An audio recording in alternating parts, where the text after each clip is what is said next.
சித்த மருத்துவத்தில் அன்றும் இன்றும் என்றென்றும் சேலம் சிவராஜ் சித்த வைத்தியசாலை ஒரு சகாப்தம். இந்தியாவில் 7 தலைமுறைகளாக தொடர்ந்து சித்த வைத்தியம் செய்து வரும் ஒரே ஸ்தாபனம் சேலம் சிவராஜ் சித்த வைத்தியசாலை மட்டுமே. இந்த சின்ன திரையை பார்த்துட்டு இருக்கிற எல்லா சகோதரர்களுக்கும் என் வணக்கம். 7 தலைமுறையா தொடர்ந்து சித்த வைத்தியம் செஞ்சுட்டு வந்த நம் சிவராஜ் தாத்தாவின் பேரன் நான். சேலம் சிவராஜ் சித்த வைத்தியசாலையின் மருத்துவ முகாங்கள் எல்லா இடத்துலையும் தொடர்ந்து நடைபெறும். இதுக்கு உங்க அன்பும் ஆதரவும் எங்களுக்கு எப்பவும் தேவை.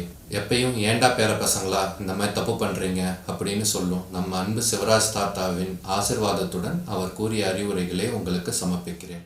நீங்கள் தொடர்பு கொள்ள வேண்டிய முகவரி சேலம் சிவராஜ் சித்த வைத்தியசாலை, அண்ணா பூங்கா பின்புறம், தமிழ்ச்சங்கம் ரோடு வழியாக ராஜாராம் நகர், சேலம் 7. தொடர்பு கொள்ள வேண்டிய எண் 9842713500 9842722500.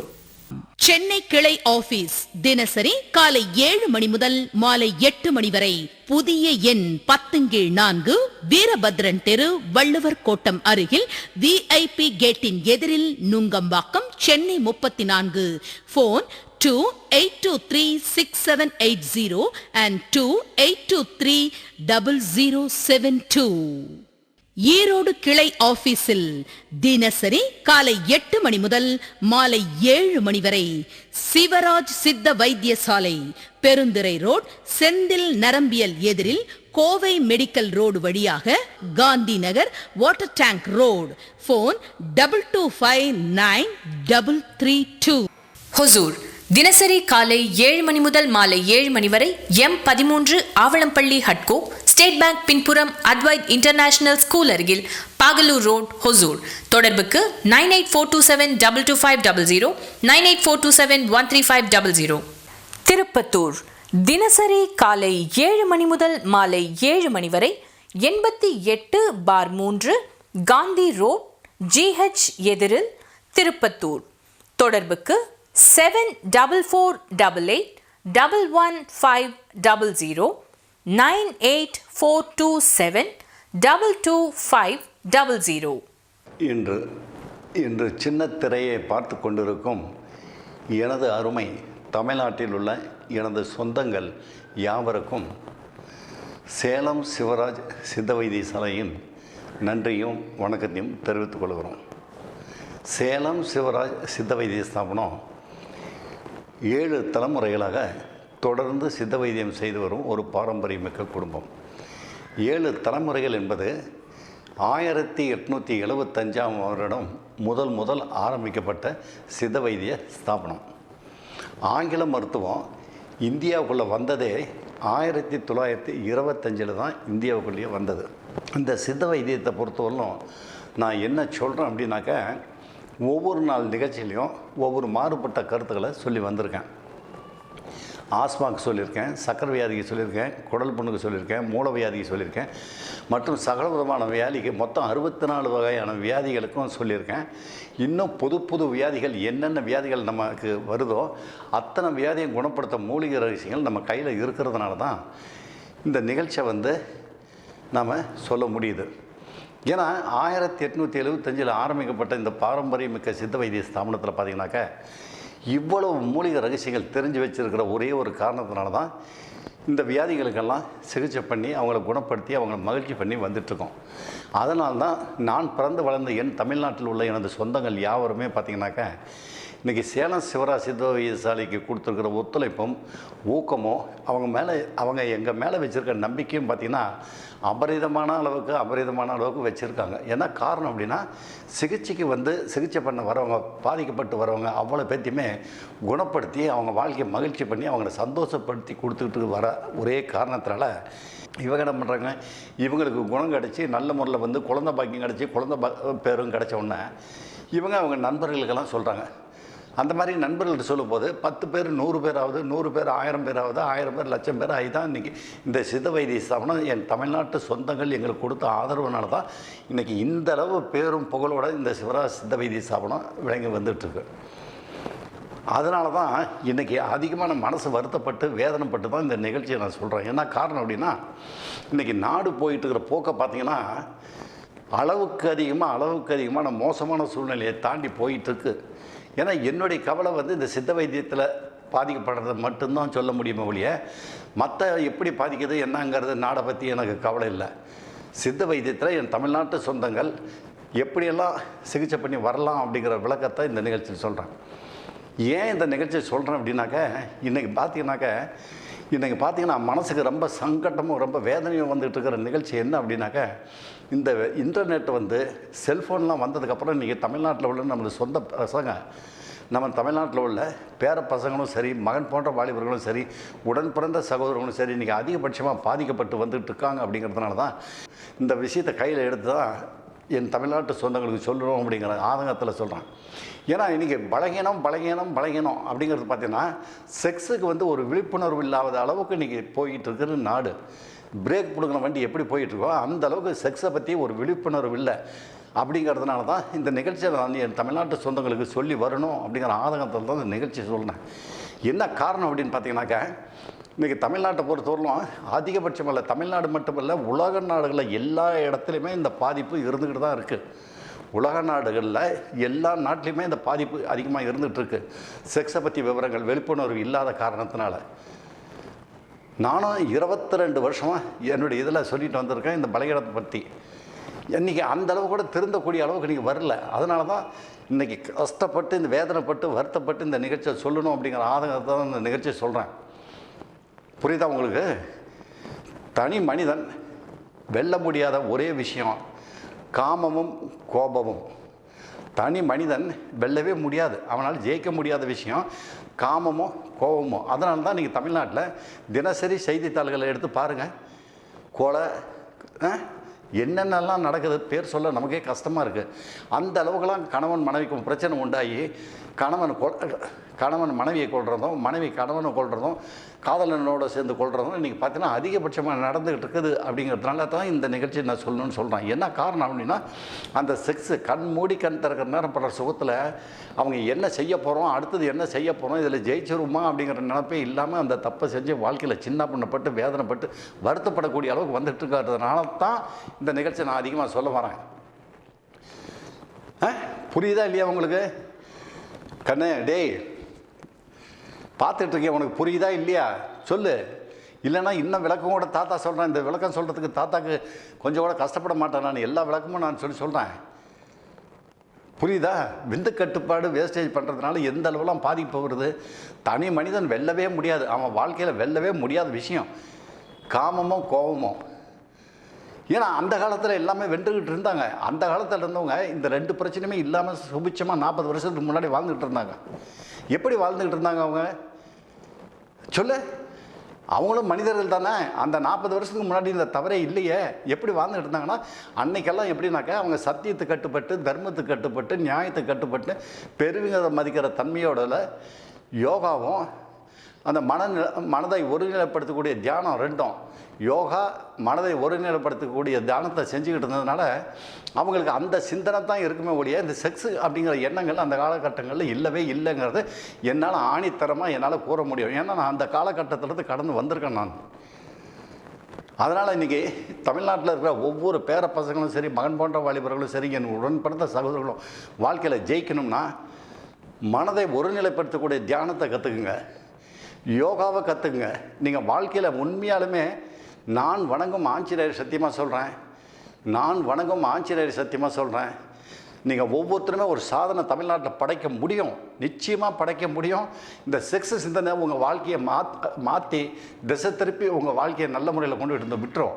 அதனால் என்ன பண்ணுங்கள், நீங்கள் யோகாவும் மனதை ஒருநிலைப்படுத்தக்கூடிய தியானமும் யார் சரியான முறையில் கற்றுக் கொடுக்குறாங்கன்னு பாருங்கள். அதுவும் எங்கெங்கேயோ என்னென்னமெல்லாம் நடக்குது. ஆனால் அதுக்கு சரியாக கற்றுக் கொடுக்குறவங்கள தேடி கண்டுபிடிச்சி அதை மட்டும் கற்றுக்கிட்டு செஞ்சிங்கன்னா நீங்கள் வாழ்க்கையில் நிச்சயமாக என் தமிழ்நாட்டு பேர பசங்களாக இருந்தாலும் சரி, மகன் போன்ற வாலிபர்களாக இருந்தாலும் சரி, என் உடன்பிறந்த சகோதரர்களாக இருந்தாலும் சரி, நிச்சயமாக ஒரு சாதனை பண்ணுவீங்க. ஏன்னா கண் மூடி திறக்கிறதுக்குள்ளே இந்த சக்தியை வீண் பண்ணுறீங்க. அதனால் என்ன ஆகுது, ஏன் சக்தியை வீண் பண்ணுறது? வேண்டாம் அழுதுகிட்டு சொல்கிறேன், கெஞ்சிக்கிட்டு சொல்கிறேன், திட்டிக்கிட்டு சொல்கிறேன், கோவப்பட்டு சொல்கிறேன், காலில் விழுந்து கெஞ்சாத குறையாக கேட்குறேன்ல. ஏட்டா கண்ணு திருந்த மாட்டேங்கிறீங்க? நான் சொல்கிற விஷயங்கள் என்ன, நான் பணத்தை சம்பாதிக்கிற விஷயமா சொல்கிறேன். நான் பணம் விஷயம் சம்பாதிக்கணுங்கிற விஷயத்தை இதில் சொல்கிறேன். நான் உங்கள் வாழ்க்கை வீணாகுதுங்கிற. ஏண்டா கண்ணு மனசை சோதனைப்படுத்துறீங்க, வேதனைப்படுத்துறீங்க. விந்து என்ன சொல்கிறாங்க பெரியவங்க, மரணத்தை விட கொடியதான் காமம். மரணம் தான் இருக்கிறதுலே பெருசு. மரணத்துக்கு மேலே ஒன்றுமே கிடையாது. ஆனால் அந்த மரணத்தை விட பெருசாக வந்து காமம். இந்த காமத்தினால இன்றைக்கி எத்தனை குடும்பங்கள் என்னென்ன மாதிரி விஷயங்களில் அழிஞ்சு போகிறாங்க தெரியுமா? ஒன்றுமே விவரம் தெரியாத சின்ன சின்ன பிள்ளைங்க வாழ்க்கையெல்லாம் கூட அந்த காம இச்சைக்காக இன்றைக்கி வீண்காய் பேப்பர்களில் பாரு, மனசு வேதனைப்பட்டு வருத்தப்பட்டு நாடு குட்டிச்சவர் ஆகிட்டு இருக்குதுங்கிறது தான் இதில் நான் இந்த விளக்கத்தை சொல்லணும் அப்படிங்கிற ஆதங்கத்தில் இதில் கையில் எடுத்து நீங்கள் வருத்தப்பட்டாலும் வேதனைப்பட்டாலும் என்ன நினச்சாலும் சரி நான் சொல்லணும் அப்படிங்கிறதுக்காக தான் இந்த நிகழ்ச்சி சொல்கிறேன். ஒரு சொட்டு விந்தை நீ செலவு பண்ணுறீங்க, விலை மதிக்க முடியாத விந்து. ஒரு சொட்டு விந்து கை பழக்கத்தில் தவறு செஞ்சு பண்ணுற, சுய இன்பத்தில் சக்தியை வீண் பண்ணி பழகிற. இந்த மாதிரி பண்ணும்போது உங்கள் உடம்புல இருக்க அங்க அவைகள் பூரா நாடி நரம்பு பூரா சீராக வலுவிழந்து எதுக்குமே பயனில்லாத அளவுக்கு போகுதில்ல. தப்பு செய்யாதரா. ஒரு சொட்டு விந்தை வீண் பண்ணினா 60 சொட்டு ரத்தம் இருக்குது. ஒரு முறைக்கு வெளிப்படுத்துறது 4.5 சொட்டு 240 சொட்டு ரத்தத்தை நீ வீண் பண்ணுற. பண்ணாதரான்னு தலையால் அடிச்சுக்கிறேன். கேட்க மாட்டேங்கிற நீ. நான் இதை சொல்லணுமா உனக்கு?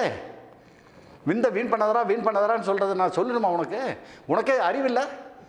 என் தமிழ்நாட்டு பேர பசங்க மாதிரி உலக நாடுகளில் எங்கேயுமே எந்த நாட்டில் எங்கே போய் பார்த்தீங்கன்னாலும் என் தமிழ்நாட்டு பேர பசங்க மாதிரி ஆளுகளை பார்க்கவே முடியாது. அந்த மாதிரி ஒவ்வொருத்தரையும் பாரு, அற்புதமான உயரத்தில் இருப்பாங்க. உடல் நிலப்பாரு சும்மா அப்படி அற்புதமாக பார்க்கும்போதே கண்கொள்ளா காட்சியாக இருக்கும் ஒவ்வொருத்தனையும். அங்கே அவங்களாம் ஆண்டவன் ஏதாவது குறை கொடுத்துருக்கானா சொல்லு. ஆண்டவன் படைக்கும்போது உனக்கு எல்லாத்தையுமே கொடுத்து, விந்து கட்டுப்பாட்டையும் கொடுத்து, உனக்கு பேர் சொல்ல பிள்ளையும் கொடுத்து, எல்லாம் நடவுட பாவனை ஓடி ஆடி வேறு தெம்பு உற்சாகம் எல்லாத்தையும் கொடுத்து, அங்கே அவங்கள குறமில்லாத கொடுத்துருக்குற உன்னை அப்பா ஆயா சம்பாரித்த சொத்தை நீ எப்போ வேணுமாலும் அடிக்கலாம், எப்போ வேணுமாலும் சம்பாதிக்கலாம். சம்பாதிக்காமல் கூட விட்டுறலாம், அது பிரச்சனையே கிடையாது. அப்பா ஆயா சம்பாரித்த சொத்தை நீ எப்போ வேணுமாலும் சம்பாதிக்கலாம், அழிக்கலாம், என்ன வேணுமாலும் பண்ணலாம். சம்பாதிக்காமே விட்டு நீ எப்படி வேணுமாலும் போகலாம், அதை பற்றி பிரச்சனையே கிடையாது. படுபாவிங்க ஆண்டவன் கொடுத்த சொத்துரா இது. ஆண்டவன் கொடுக்குற சொத்து எப்படி கொடுத்துருக்காரு? உனக்கு 13 வயசில் விந்தை உற்பத்தி பண்ணி 25 வயசு வரலும் சேர்த்து வச்சுக்க. அந்த 25 வயசு வரலும் சேர்த்து வச்சுக்கிட்ட விந்தை வந்து 35 வயசு 45 வயசு 55 வயசு 65 வயசு வரலும் செலவு செஞ்சுக்கிட்டு 50-55 வயசுக்கு மேலே மனைவி ஒரே ஒரு முறை இல்லைன்னு கேட்டால் கூட அனுபவித்து அந்த பெண்ணை திருப்திப்படுத்தி சந்தோஷமாக வாழுங்காலம் பூரா நல்ல மகிழ்ச்சியாக இருக்கக்கூடிய அளவுக்கு கொடுத்துருக்குற விந்து கட்டுப்பாட்டை படுபாவிங்க நண்பன் சொன்னாங்கிறான், கேர்ள் ஃப்ரெண்டு சொன்னாங்கிறான், இவன் சொன்னான், இந்த புத்தகத்தை படித்தேன், இந்த டிவியில் இதை பார்த்தேன், ஆபாசமான படத்தை பார்த்தேன், அதனால் பாதிச்சு எடுத்தாத்தானே வரைய. இன்றைக்கி இவ்வளோ பாதிப்பு பண்ணி வந்திருக்கிய. உனக்கு நடவுட பாவனை முதல் சரி இருக்கா? யோசனை பண்ணி பார். சொல்லு, நடவுட பாவனை உனக்கு இருக்கா பார். உன் உடம்பை கூட உன்னால் பார்த்துக்க முடியல. நீ அங்கேருந்து நடந்து வரும்போது தள்ளாடி வர. மனசில் அந்த அளவு பயம் பதட்டம் வந்துருச்சு. ஏன்னா விந்த செலவு செய்கிற, 1 வருஷம் செலவு செய்கிற, 2 வருஷம் செலவு செய்கிற, 3 வருஷம் செலவு செய்ய. உன்னை யார் வேண்டாங்கிற? நானா வேண்டான்னு சொல்கிறேன். செஞ்சுக்க, என்னமோ பண்ணிட்டு போ. ஆனால் எவ்வளோ பாதிக்குதுங்கிறது சொல்கிறேன். ஏன்டா மண்டையில் அறிவை ஏற்றுக்க மாட்டேங்கிறீங்க? மண்டையில் ஏற்றிக்கவே மாட்டேங்க இது அறிவை. தாத்தா சொல்கிறத உனக்காக தான் இவ்வளோ நேரம் கத்தி பேசிகிட்டு இருக்கிறேன், இவ்வளோ விஷயத்த சொல்லிக்கிட்டு இருக்கிறேன். ஒரு சொட்டு விந்த வீண் பண்ணினா உன் வாழ்க்கை வீணுடா. மனித வாழ்க்கையில் நீ பிறந்து வளர்ந்து ஆளாகிட்டு வர்றது ஒரு சாதனை பண்ணணும் அப்படின்னா உனக்கு விந்து கட்டுப்பாடுன்னு உடம்புல சேர்த்து வச்சுருந்தீங்கன்னா தான் வாழ்க்கையில் நீ ஒரு சாதனை பண்ண முடியும். தமிழ்நாட்டில் உன் பேர் 4 பேருக்கு தெரியக்கூடிய அளவுக்கு வரணும்னா விந்து கட்டுப்பாடு இருந்தால் தான் நீ வாழ்க்கையில் ஜெயிக்க முடியும். நான் அதனால தான் முன்னாடியே இருந்து நான் சொல்லிட்டு இருக்கேன், விந்தை வேஸ்ட் பண்ணாத. வாயில் எதையும் மென்னுக்கிட்டு அட்டா எப்படி சொல்கிறதுன்னு எனக்கு தெரில. ஒவ்வொரு சொட்டு விந்து விலை மதிக்க முடியாத சொத்து. இன்றைக்கி எத்தனை லட்சம் பேர் வீண் பண்ணிக்கிட்டு இருக்கிறானுங்க விந்த தமிழ்நாட்டில். நான் சொல்கிற நிகழ்ச்சியை கேட்குறானுங்க, அடப்போ தாத்தா தானே சொல்கிறாரு, சொல்லிட்டு போகிறாரு அப்படிங்கிறான். ஆனால் அதே சக்தியை வந்து 2 வருஷம் தப்பு செய்யறான், 3 வருஷம் தப்பு செய்யறான், 5 வருஷம் தப்பு செய்யறான், 8 வருஷம் தப்பு செய்யறான், 12 வருஷத்துக்கு மேலே கூட தப்பு செஞ்சுட்டு வரானுங்க. இத்தனைக்கும் கை நாட்டு போடுறவன் இல்லை, பட்டப்படிப்பு படிச்சுட்டு மேலே நாடுகளில் வேலை செஞ்சுட்டு இருக்கிறவங்க கூட இந்த சிகிச்சைக்கு வந்துட்டு இருக்கிறான். அப்பா மனசு வேதனை வருத்தமாக இருக்குது. இப்போ என்ன வருத்தம் ஒவ்வொருத்தனையும் பாரு. அப்படியே அவனுங்க நடந்து வரும்போது பார்த்தீங்கன்னா அப்படி கண்கொள்ளா காட்சியாக இருக்கும். நம்ம தமிழ்நாட்டில் இருக்க பேர பசங்களும் மகன் போன்ற வாலிபர்களும் நடந்து வரும்போது பார்த்தீங்கன்னா அப்படி கண்கொள்ளா காட்சியாக இருப்போம். அவங்க கண்ணத்தை பாரு அப்படி கடிச்சு திங்குற மாதிரி தலை தக்காளி பண்ண மாதிரி இருப்பானுங்க. நமக்கே ஆசையாக இருக்கும். அந்த மாதிரி இருப்பானுங்க அந்த பசங்க. உலக நாடுகள் எங்கேயாவது இருக்குதா? இன்னைக்கு அப்படி இருக்கிற பசங்க தான் தமிழ்நாட்டில் குட்டிங்க அதிகபட்சமாக குட்டிச்சோறு ஆகிட்டு வரானுங்க. குட்டிச்சோறு ஆகிட்டு இருக்கிறானுங்க. சொல்லு, இந்த நிகழ்ச்சி நான் தாத்தா சொல்கிறேன் அப்படின்னா, இந்த நிகழ்ச்சி தமிழ்நாட்டில் நான் இவ்வளவு கடுமையாக சண்டை போட்டு திட்டி பேசிட்டு இருக்கேன். எந்த சித்த வைத்தியராக தமிழ்நாட்டில் பேசுகிறான சொல்லு. இந்த சித்த வைத்தியத்தில் தமிழ்நாட்டில் எந்த சித்த வைத்தியராக இந்த விவரத்தை இவ்வளோ விளக்கமாக இவ்வளோ சண்டை போட்டு திட்டி கோவப்பட்டு வருத்தப்பட்டு உங்கள்கிட்ட எவனாச்சும் ஒருத்தன் பேசுகிறான்னு சொல்லு. 2 நாளில் குணப்படுத்தி கொடுக்குறேன், 4 நாளில் குணப்படுத்தி கொடுக்குறேன். என்னென்ன பொய்யெல்லாம் பேசுகிறானுங்க இன்றைக்கி சித்த வைத்தியம். இன்றைக்கி மதிப்பில்லாத அளவுக்கு பண்ணுறானுங்கள அவனுங்கெல்லாம். சித்த வைத்தியத்தை எதுக்காக அவனுங்கெல்லாம் பண்ணுறானுங்க கேட்குறேன் நான். செலவு செய்யாதுன்னா இன்றைக்கி தமிழ்நாட்டில் அதிகபட்சமாக வந்துட்டு இருக்கிற ஒவ்வொரு பேர பசங்களையும் பார்த்தீங்கன்னாக்கா கை கால் அசரிக்க, ஞாபகத்தை குறைச்சல், தலைமயக்கம், தன்னைத்தானே நம்பக்கூடிய அளவு சத்துக்களில் எதில் எடுத்தாலும் ஒரு சந்தேக எண்ணங்களோடு வந்துட்டுருக்கான். அந்த அளவு சந்தோகமாக வந்துட்டு இருக்கிற பசங்க சந்தேகமாக வந்துட்டு இருக்கிற பசங்களை பார்த்தீங்கன்னா இன்றைக்கி ஒவ்வொரு பசங்களும் வரும்போது எத்தனை வயசு 19லேருந்து 20, 22, 25 வயசுக்குள்ளே வர பசங்களை பார்த்தீங்கன்னா அட்டா உண்மையாலுமே எனக்கே மனசு தாங்க முடியல, அழுதுருவேன். சில நேரத்தில் நானே அழுதுருவேன் அந்த பசங்களை பார்த்தோன்னே. படுபாவீங்களா, ஏன்டா தப்பு செஞ்சுருக்கீங்க, ஏன்டா இப்படி பண்ணீங்கன்னா. தாத்தா ஹாஸ்டலில் படிக்கும்போது என் ஃப்ரெண்டு சொல்லி கொடுத்தான் தாத்தா, ஹாஸ்டலில் படிக்கும்போது என் ஃப்ரெண்டு சொல்லி கொடுத்தான் தாத்தாங்கண்ணா. இன்னொருத்தனை கேட்டால் என் நண்பன் சொல்லி கொடுத்தான் தாத்தாங்கண்ணா. கெட்டு போகிறதுக்கு காரியங்களே கிடையாது. அதில் ஒரு சுகத்தை கண்டதுனால அந்த விந்தை வேஸ்டேஜ் பண்ணி ஒரு நாளைக்கு 2 முறை 3 முறை 4 முறை தப்பு செஞ்சுட்டு வராங்க. ஏன் நான் இவ்வளோ கடுமையாக பேசிகிட்டு இருக்கேன்னாக்க, இப்போ 10-15 நாளுக்குள்ளே வந்த கேஸுங்களை பார்த்தீங்கன்னா, வியாதிஸ்தர்களை பார்த்தீங்கன்னா, சிகிச்சைக்கு வந்தவங்களை பார்த்தீங்கன்னா, ஒவ்வொருத்தரையும் பார்க்கும்போது நான் முன்னாடி நிகழ்ச்சியில் சொல்லியிருப்பேன், ஒவ்வொரு நிகழ்ச்சியிலும் சொல்லியிருப்பேன், இந்த பழக்கத்தை தப்பு செஞ்சுக்கிட்டே போனீங்கன்னா உங்களுக்கு தூக்கத்தில் போகும், ஒன்றுக்களில் போகும், மலத்தில் போகும்னு சொல்லியிருக்கேன். தூக்கத்தில் போகும், சிறுநீரில் போகும், மலத்தில் போகும்னு சொல்லியிருக்கேன். அந்த மாதிரி போச்சு அப்படின்னாக்க எப்போ போகும்?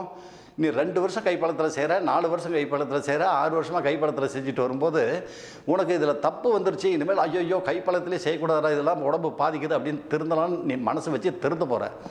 சாமி சத்தியமாக இனிமேல் கைப்பழத்தில் செய்ய மாட்டேன்னு சொல்லிட்டு வந்துடுற. அந்த மாதிரி வந்துட்டு இருக்கும்போது உனக்கு திடீர்னு என்ன பண்ணுது? தூக்கத்தில் போகுது, ஒன்றுக்களை போகுது, தூக்கத்தில் போகுது, சிறுநீரில் போகுது, மலத்தில் போகும்போது என்ன ஆகும்? உன்னுடைய உடம்புல தானே அவ்வளோ சொட்டு 4.5 சொட்டு சக்தி வெளியாகுது. ஒரு பெண்ணுக்கிட்ட போய் நீ தொடர்பு வைக்கிற சக்தி தூக்கத்தில் போகுது, ஒன்றுக்களை போகுது, மலத்தில் போகுது.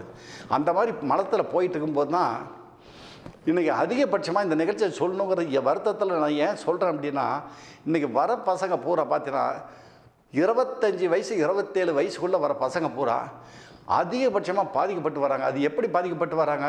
இந்த கழுத்துக்கு மேல் பகுதியும் இடுப்பினுடைய கீழ் குருத்தும் வலி வரும். இந்த கழுத்துக்கு மேல் பகுதியும் இடுப்பினுடைய கீழ் குருத்தும் வலி வரும். அந்த மாதிரி வலி வரும்போது பார்த்தீங்கன்னா காய் பகுதி ரெண்டும் எப்படி இருக்கும்னாக்க பந்து போல். ஏன்னா ஆண் குறி அப்படிங்கிறது உயிர்நிலை, ஆண் குறிங்கிறது உயிர்நிலை.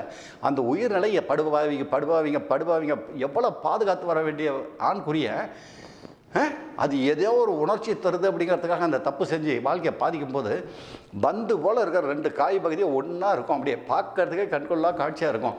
அந்த மாதிரி இருக்கிற காய் பகுதியை இவன் தப்பு செய்கிறான். 2 வருஷம் 4 வருஷம் நண்பன் சொன்னான், கேர்ள் ஃப்ரெண்டு சொன்னான், தப்பு செஞ்சு வரும்போது அது என்ன ஆகுது? விந்த பூரா வீண் பண்ணிட்டான். சுரண்டி எடுக்கிறான். சுரண்டி அந்த உணர்ச்சி வரலைன்னா கூட ஏதோ ஒரு படத்தை பார்த்து, ஆபாசமான படங்களை பார்த்து அந்த சக்தியை வீண் பண்ணி விரயம் பண்ணும்போது சுரண்டி வந்துடுறான். அப்போ அந்த காய் பகுதியில் சக்தி இல்லை அப்படிங்கும்போது என்ன ஆகுது? ஒன்று கீழே இறங்கிடுது, இது மேலேயே நின்றுட்டுருக்கு. அப்புறம் என்ன பண்ணும்? இது கீழே இறங்கும், இது மேலே ஏறிக்கிட்டு இருக்கும். இது ஒவ்வொரு தமிழ்நாட்டில் உள்ள பேர பசங்களுக்கும் மகன் போன்ற வாலிபர்களுக்கும் இப்போ நடந்துக்கிட்டு இருக்கிற நிகழ்ச்சியை தான் நான் இதில் சொல்கிறேன். இதில் தப்போ பொய்யோ மாற்று கருத்துக்களோ எதுவுமே கிடையாது. ஏன்னா நீங்கள் அந்த மாதிரி வந்துட்டுருக்காங்க. நீங்கள் எந்த பசங்களை பார்த்தீங்கன்னாலும் காய் பகுதி தொங்கக்கூடிய அளவுக்கு தான் இன்றைக்கி இருக்காங்களே ஒரே ஒரு பந்து மாதிரி இருக்கக்கூடிய பசங்க எவனுமே இன்றைக்கி அதிகமாக இல்லை. அவ்வளோ வருத்தமாக இருக்குது, வேதனையாக இருக்குது. சிகிச்சைக்கு வந்தவங்க 10-15 நாளுக்குள்ளே பார்க்கும்போது பார்த்தீங்கன்னா அந்த பசங்க வரும்போது ஏன்டா கண்ணு இந்த மாதிரி தப்பு செய்கிறீங்க, இந்த மாதிரி தப்பு செய்யக்கூடாதுன்னா அவன் என்ன சொல்கிறான்? போத்தாத்தா நான் தப்பு செய்கிறேன் நீ பொருளுக்கு சொல்லிக்கிட்டே இருக்கிற. முன்னாடி தப்பு செஞ்சேன், முன்னாடி நான் தப்பு செஞ்சேன், ஒத்துக்கிறேன், நான் தப்பு செய்யலைன்னு நான் சொல்லலை. ஏன்னா அன்றைக்கி அந்த ஒரு பையன் இதிலேருந்து வந்துடுறான். என்ன ஊர், அசாமில் எங்கேயோ வேலை செஞ்சிட்ருக்கான் போல் இருக்கு. அவன் பெரிய இன்ஜினியராக அங்கே வேலை செஞ்சிட்ருக்கான், பெரிய போஸ்ட்டில் பதவியில் இருக்கிறான். அவன் சிகிச்சைக்கு வந்திருக்கான். அவன் வந்துகிட்டு இருக்கும்போது இந்த மாதிரி தான் சொல்லிகிட்டு இருக்கும்போது, ஏன்டா கண்ணு இந்த மாதிரி தப்பு செய்கிற, ஏன்டா இது மாதிரி பண்ணுற அப்படின்னா, தாத்தா நான் திருந்தியே 6 வருஷம் ஆச்சு தாத்தா, கைப்பழக்கத்தில் செய்கிறது பாதிக்குது அப்படின்னு சொல்லி நான் திருந்தி 6 வருஷம் ஆச்சு. இப்போ எங்கள் அப்பா அம்மா மேரேஜ் பண்ணலான்னு இருக்கிறாங்க, அதுக்காக தான் உங்களை காட்டிட்டு போகலான்னு வந்தேன் அப்படின்னா. அட படுபாவி ஏன்டா வந்தேன், இங்கே வராமையே போய் தொலைஞ்சிருக்கலாமே, எதுக்கு வந்தேன் நான்? இல்லை தான் நான் கல்யாணம் பண்ண போகிறேன், அந்த பெண்ணை திருப்திப்படுத்த முடியுமா திருப்திப்படுத்த முடியாதா அப்படின்னு என்கிட்ட கேட்குறான்.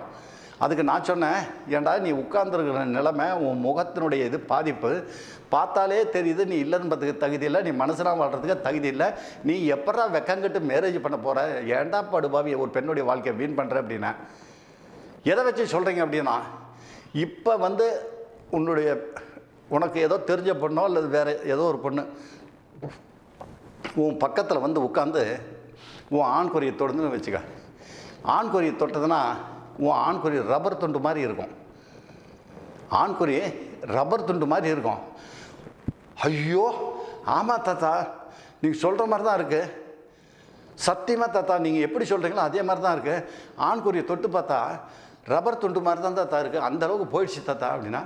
இந்த நிலைமையிலே படுபாவி திருமணத்துக்கு போகிற கேட்குறோம். என்னடா படிப்பு படிச்சிருக்கிற, படித்து என்னடா பிரயோஜனம் சொல்ல, படித்து என்ன பிரயோஜனம்? உன் ஆண்குறி ஒரு பெண்ணு தொட்டாலும் சரி, நீ தொட்டாலும் சரி, ரப்பர் துண்டு மாதிரி ஆகிப்போச்சு அப்படின்னா, அதில் போய் திருமணம் பண்ணி அந்த பெண்ணை சந்தோஷப்படுத்தி உனக்கு பேர் சொல்ல பிள்ளையை கொடுக்க முடியுமா? உனக்கு விந்தே உன் உடம்புல இல்லையே அப்படின்னு சொன்னோன்னா அதுக்கு சொல்கிறான் அந்த பையன், தாத்தா முன்னாடி தப்பு பண்ணிகிட்டு இருந்தேன், இப்போ என்ன பண்ணிட்டு இருந்தீங்களா, கை பழக்கத்தில் தவறு செய்கிறேன், கை பழக்கத்தில் தவறு செய்யலைன்னு நான் சொல்லவே இல்லை, கை பழக்கத்தில் தினசரி செய்கிறேன், ஒரு நாளைக்கு 2 முறை 3 முறை கூட தான் செய்வேன் அப்படின்னா. ஏன்டா அது செஞ்சாக்கா பாதிப்பு தாண்டா, ஏன்டா அந்த மாதிரி செய்கிற, இவ்வளவு திருந்தி வந்துட்டேன், சாமி சத்தியமாக தப்பு செய்யலை தாத்தானுங்கிற, இப்போ கைப்பழக்கத்தில் மட்டும் ஒரு நாளைக்கு 3 முறை கூட செய்கிறேன்னு சொல்லிட்டு வெக்கமாக இருக்காது, இதாக இருக்காதுடா உனக்கு, ஏன்டா இந்த மாதிரி பண்ணுற அப்படின்னா. தாத்தா நான் கேட்குறேன், நீங்கள் என் மேலே கோவிச்சுக்காதீங்க, உங்களுக்கு என்ன வயசாச்சு, உங்களுக்கு இவ்வளோ வயசாகி இவ்வளோ அனுபவம் இருக்குது இல்லை, கைப்பழக்கத்தில் செய்கிறேன்னு நான் சொன்ன உடனே நீங்களும் ஏமாந்து போய் ஏன்டா அது செய்கிற அப்படின்னு எனக்கு திட்டுறீங்கல்ல. நீங்கள் ஒன்று புரிஞ்சுக்குங்க, நான் எவ்வளோ படிப்பு படிச்சிருக்கேன்னு உங்களுக்கு தெரியுமா? அவ்வளோ 2-3 டிகிரி வாங்கியிருக்கேன் நான். அந்த மாதிரி இருக்கிறவன் அந்த விந்து கைப்பழக்கத்தில் செய்யும்போது அந்த விந்தை வீண் பண்ணுறதுக்கு விடுவேனா தாத்தா நான்? நீங்களும் தான் விவரம் தெரியாமல் அறிவு இல்லாமல் பேசுகிறீங்களே என்கிட்ட. ஒரு சொட்டு விந்தை கூட நான் வீண் பண்ண மாட்டேன் தெரியுங்களா உங்களுக்கு? ஏடா கைப்பழக்கத்தில் செய்வங்கிற, அப்புறமேல விந்தை வீண் பண்ண மாட்டேன்னு சொல்லி கைப்பழக்கத்தில் செஞ்சால் விந்து வெளியே தான் ஆகுனேன். அதுதான் தாத்தா இல்லை, அதுதான் தாத்தா என்கிட்ட இல்லை, சொல்லு அதுதான் என்கிட்ட இல்லை அப்படின்னா. அப்படியே அசந்து உட்காந்துட்டேன். கைப்பழக்கத்தில் செய்வானா, விந்து வீணாகிறதுக்கு இல்லையா? அடாடாடாடா எப்படி சொல்லு பார்க்கலாம், அட்டாட்டாடா அற்புதமான இதரா அப்படின்னா கைப்பழக்கத்தில் நான் கூட செஞ்சுடுவேனே நான், இந்த அறிவு எனக்கே கூட இல்லையே, சொல்லு பார்க்கலாம் என்ன அறிவு? தாத்தா ஒரு நாளைக்கு 2 முறை 3 முறை கூட கைப்பழக்கம் செய்யும்போது அந்த விந்து எப்போ ஆண் உறுப்புலேருந்து வெளியே வருதுன்னு எனக்கு தெரியுதோ அப்போ இறுக்கி அம்மிக்கு பிடிச்சிக்குவேன் தாத்தா, ஆண்குறியை இறுக்கி அம்மிக்கு பிடிச்சிக்குவேன் தாத்தா, விட மாட்டேன் தாத்தா, விடவே மாட்டேன், 10 நிமிஷம் இல்லாமல் விட மாட்டேன். 10 நிமிஷம் கழிச்சு நீங்கள் வைத்தியத்தை தானே, இவ்வளோ வயசாகி போச்சு இல்லை சொல்லுங்கள், 10 நிமிஷம் கழிச்சு நான் கையை எடுத்தேன்னா அந்த விந்து இருந்தால் தானே தாத்தா வெளியே வரும், அது திரும்ப போய் மறுபடியும் பழைய இடத்துல போய் சேர்ந்துக்குது. அந்த விந்து நான் கையை விட்டவுடனே போய் பழைய இடத்துல போய் சேர்ந்துக்குது. 10 நிமிஷம் பிடிச்சிக்கிட்டேன், அது எப்படி வெளிவரும்? ஒரே ஒரு சொட்டு கூட வெளிவராது தாத்தா. நானும் நிறையா டெஸ்ட் பண்ணி பார்த்துருக்கேன், ஒரு சொட்டு கூட வரல. இறுக்கி அம்மிக்கு பிடிச்சிக்குவோம், ஆண்குறி இறுக்கி அம்மிக்கு பிடிச்சிக்குவோம், 10 நிமிஷம் விட மாட்டேன் நான். விட்டா தானே நீ வெளியே போவ, உன்னை விடுவேனா நான் அப்படின்னு பிடிச்சிக்குவேன். 10 நிமிஷம் கழிச்சு பார்த்தீங்கன்னா விந்து ஒரு சொட்டு கூட வராது. அப்போ அதனுடைய இடத்துக்கு போய் சேர்ந்துருச்சு. அப்போ எனக்கு எப்படி விந்து நஷ்டம் வரும் அப்படின்னா, உடனே நான் என்ன சொன்னேன், உண்மையாலுமே இது நம்புவீங்களோ நம்ப மாட்டீங்களோ எனக்கு தெரியாது, எனக்கு 75 வயசு தாண்டி போயிட்டுருக்கிறேன் நான். இந்த அசாமில் வேலை செஞ்சுக்கிட்டு இருந்த ஒரு பையன், படித்த பெரிய பதவியில் வேலை செஞ்சுட்டு இருக்கிற பையன், உட்காந்து பேசிகிட்டு இருக்கிற பையனை எங்கள் ஆஃபீஸில் இருக்கிற ஸ்டாஃபுங்கெல்லாம் பார்க்குறாங்க. நான் நேராக என்னுடைய சீட்டை விட்டு எந்திரிச்சேன். எந்திரிச்சு போய் அந்த பையனுடைய காலை தொட்டு கும்பிட்டேன். தாத்தா தாத்தா நீங்கள் கும்பிட்றீங்க அப்படின்னா, இல்லைடா நீ சொன்ன விஷயங்கள் உண்மையாலுமே என் வாழ்க்கையில் இதுவரையிலும் நான் கேட்காத விஷயத்தை இந்த காதில் கேட்க வச்சுருக்கிறேன். இதுவரையிலும் நான் இந்த மாதிரி கேட்காத விஷயத்தை என் காதில் கேட்க வச்சுருக்கிறேன். விந்து வெளிவராமல் இருக்கிறதுக்காக 10 நிமிஷம் அமைக்க பிடிச்சிக்குவேன், அப்புறம் விட்டால் அது தன்னால் போயிடும். அப்போ எனக்கு எப்படி தாத்தா பாதிப்பு வரும் நீ கேட்ட இந்த நிகழ்ச்சி பெரிய ஆராய்ச்சிக்கு உண்டான விஷயம்டா, பெரிய ஆராய்ச்சிக்கு உண்டான விஷயம்டா அப்படின்னு தொட்டு காலை கும்பிட்டுட்டு அதே சமயத்தில் இன்னொன்று சொன்னேன். இப்போ நீ நிச்சயம் பண்ண போகிற பொண்ணு இருக்கு இல்லையா, அந்த நிச்சயம் பண்ண போகிற பொண்ணை நீ ஊருக்கு போனேன்னா தாத்தா சொன்னாங்க அப்படின்னு சொல்லிட்டு அந்த பிள்ளையை தற்கொலை பண்ணிக்க சொல்லிட்டா, தற்கொலை பண்ணிக்க சொல்லிவிடு. தாத்தா இப்படி சொல்கிறீங்க, தாத்தா இப்படி சொல்கிறீங்கன்னா, டேய் நீ ஒரு முறை கூட அந்த பெண்ணுக்கிட்ட இல்லறம்பத்தியில் ஈடுபட முடியாதுடா உனக்கு அப்படின்னு சொல்லிவிட்டு எங்கள் மேனேஜரை கூப்பிட்டேன். தம்பியை கொஞ்சம் கையை பிடிச்சி கூட்டிகிட்டு போய் வெளியே விட்டுருங்க அப்படின்னேன். உடனே அழுக ஆரம்பித்தான். ஏப்பா அழுகிற அப்படின்னேன். தாத்தா உங்களோட ட்ரீட்மெண்ட்டுக்கு தான் நான் அதை அசாமில் இருந்து லீவ் போட்டு வந்திருக்கேன் அப்படின்னா, கண்ணு உனக்கு சிகிச்சையே பண்ண முடியாதுடா, உனக்கு சிகிச்சையே பண்ண முடியாதுடா, அதனால தான் தாத்தா உங்கள் பாதத்தை தொட்டு வணங்கினேன் போடா அப்படின்னா. எவ்வளவோ எங்கள் மேனேஜர்லாம் சொன்னாங்க, நீ வந்து வெளியே உட்காரு அப்புறம் பேசிக்கலாம் அப்படின்ட்டு வெளியே கூட்டிகிட்டு போய் உட்கார வச்சு வெளியே இருந்து அப்படியே அனுப்ப சொல்லிட்டேன் நான்.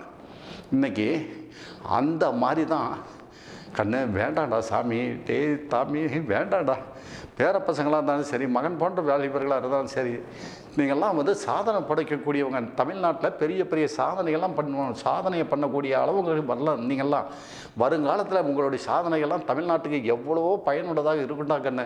தப்பு மட்டும் செய்யாதீங்கடா, அந்த விந்தை மட்டும் வீண் பண்ணாதீங்கடா, கைப்பழக்கத்தில் செய்யாதீங்கடா, தவறான பெண்ணுக்கிட்ட போகாதீங்கடா, தன்னோட வயசில் மூத்த பெண்ணுக்கிட்ட போகாதீங்கடா, தூக்கத்தில் வெளிப்படுத்தாதீங்க, ஒன்றுக்குள்ள வெளிப்படுத்தாதீங்க, மலத்தில் வெளிப்படுத்தாதீங்கடா, விலமதிக்க முடியாத சொத்துரா கண்ணு. இன்றைக்கி 2 காய் பகுதியும் இப்படி இருக்குது அப்படின்னா, ஆண்குறி இப்படி நிலத்தை பார்த்து தொங்கிடுச்சின்னு வச்சுக்க. நிலத்தை பார்த்து தொங்கிடுச்சுன்னா உன் சொத்து பத்து நீ எவ்வளோ வச்சுருந்தாலும் சரி, எத்தனை கோடி வச்சுருந்தாலும் சரி, உனக்கு தங்கமான மனைவி அமைஞ்சிருந்தாலும் சரி, எதுக்குமே நீ மனைவிக்கு ஏற்ற புருஷனாகவே இருக்க முடியாது. அந்த மாதிரி ஆண்குறி தொங்கிடுச்சுன்னா உன் மனைவிக்கு ஏற்ற புருஷனாகவே உன்னால் இருக்க முடியாது. அந்த மாதிரி தொங்கி போச்சு அப்படின்னா உன்னுடைய கதை முடிஞ்சு போச்சு. உன்னுடைய கதை முடிஞ்சு போச்சு. நீ மனிதனாக வாழ்கிறதுக்கு தகுதி இல்லை. அப்படி தான் இன்றைக்கி 25 வயசு, 28 வயசு, 29 வயசுக்குள்ளே பார்த்தீங்கன்னா இன்றைக்கி சிகிச்சைக்கு வரவங்க பூரா அதிகபட்சமாக இந்த மாதிரி தான் வந்துட்டுருக்காங்க. அதனால தான் நான் இன்றைக்கி சிகிச்சைக்கு வரவங்களை பார்த்தேன்னாவே எனக்கு ஒரு ஆளை பார்க்கும்போதே அவன் எப்படி இருக்கானா என்ன மாதிரி இருக்கான்னு எனக்கு தெரியும். அதனால் நான் சிகிச்சை பண்ண மாட்டேன், நீ எங்கே வேணுமாலும் போய் பண்ணிக்க அப்படின்னு சொல்லி நான் திரும்ப அனுப்பிச்சிருது. இன்றைக்கி அதிகபட்சமாக இன்றைக்கி இந்த சின்ன திரையை பார்த்துட்ருக்கிற என் பேர பசங்களுக்கும் சரி, மகன் போன்ற வாலிபர்களுக்கும் சரி, தாத்தா அழுத்தம் திருத்தமாக கடைசியாக ஒரு வார்த்தையை சொல்கிறேன், கவனமாக கேட்டுங்க. நீங்கள் சின்ன வயசு 22 வயசுலேருந்து தப்பு செஞ்சுட்டு வந்திருந்தாலும் சரி, நீங்கள் சிகிச்சைக்கு வரும்போது உங்களுடைய உடல்நிலையை தாத்தா பார்க்கும்போதே நீ எப்படி இருக்கிற, என்ன மாதிரி இருக்கிற அப்படின்னு எனக்கு தெரியும். உன்னுடைய ஆண்குறி 2 காய் பகுதியும் இப்படி இருக்கும்போது கீழே தொங்கிடுச்சுன்னு வச்சுக்க. அந்த மாதிரி ஸ்டேஜில் தான் நீங்கள் அதிகபட்சமாக வந்துட்டுருக்காங்க எல்லா இடத்துலையும். அந்த மாதிரி வந்துட்டுருக்கிறவங்கள பார்த்தா நான் சிகிச்சை பண்ண மாட்டேன், என்னால் சிகிச்சை பண்ண முடியாது, அவங்கள குணப்படுத்த முடியாது அப்படிங்கிறத ஆணித்தரமாக நான் வணக்கம் ஆஞ்சிநாயகி சத்தியமாக இந்த நேரத்தில் சொல்லிக்கிறேன்.